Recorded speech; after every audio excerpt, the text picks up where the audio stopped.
mereka mendapatkan ya kompensasi finansial gitu ya.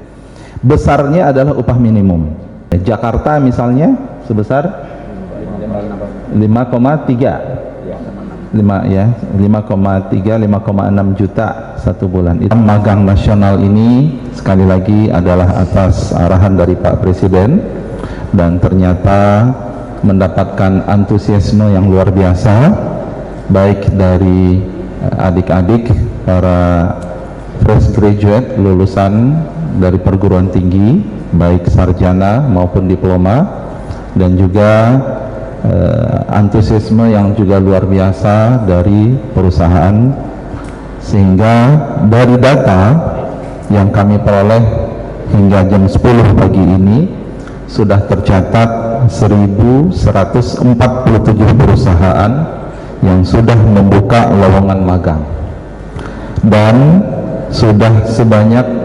104.711 orang yang kemudian eligible untuk ikut dalam program magang ini, yang nanti mereka kita minta untuk memilih 3 posisi yang mereka inginkan, dan proses terakhir adalah seleksi yang dilakukan oleh perusahaan. Jadi ingin saya sampaikan bahwa seleksi bukan dilakukan oleh Kementerian Ketenagakerjaan, tapi seleksi dilakukan oleh perusahaan berdasarkan data-data yang memang mereka miliki, dan inilah yang akan menjadi dasar mereka untuk menentukan sesuai dengan kuota yang mereka perlukan.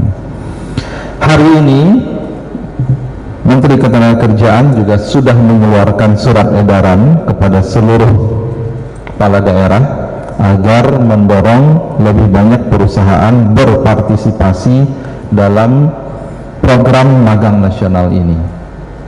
Tadi malam arahan dari Pak Presiden bahwa tahun ini target diharapkan bisa sampai 100.000 peserta magang.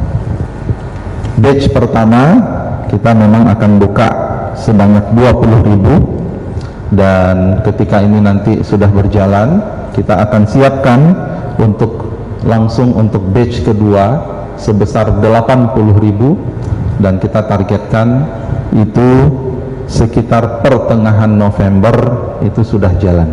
Saya ingin bertanya, karena di pemberitaan banyak disebutkan kalau ini magang bergaji setara UMP.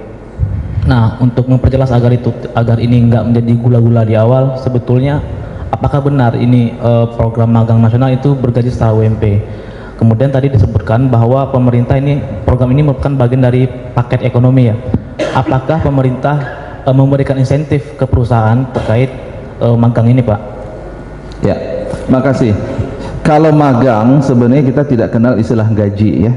Jadi kita berharap mereka kerja di situ dalam konteksnya adalah peningkatan kompetensi. Jadi istilahnya uang saku, ya. Tapi dalam bahasa realnya memang mereka mendapatkan ya kompensasi finansial, gitu ya. Besarnya adalah upah minimum, ya. Jadi bukan UMP, upah minimum. Jadi kota kabupaten. Kecuali kalau kota kabupaten tersebut tidak memiliki UMK, maka berlaku adalah UMP.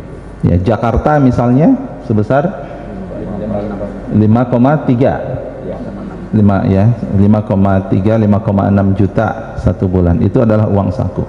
Apa manfaatnya bagi perusahaan? Bagi perusahaan jelas, ya. Jadi mereka mendapatkan orang-orang yang bisa membantu mereka dalam menjalankan usahanya, dalam konteks yang bersangkutan juga belajar. Jadi menurut kami ini adalah sebuah program yang harusnya itu menguntungkan perusahaan, dan juga tentu memberikan solusi kepada adik-adik kita yang baru lulus dari perguruan tinggi.